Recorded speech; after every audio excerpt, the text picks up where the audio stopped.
going to be making two things, a tire swing as well as a tire plant pot.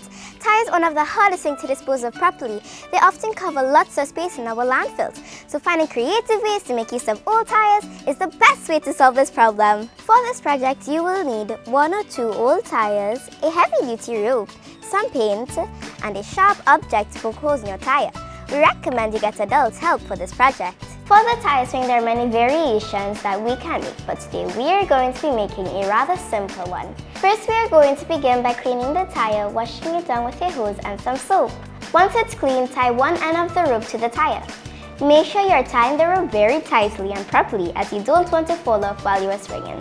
The next step will require help from an adult. We need to make a few holes in the tire so that the rainwater can drain out of it. We do not want water to collect in the tire, as this will breed mosquitoes. Make a few holes on the opposite side to where you have tied the rope.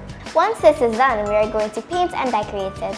You can use any designs or paint, be as creative as you want. Now for the fun part!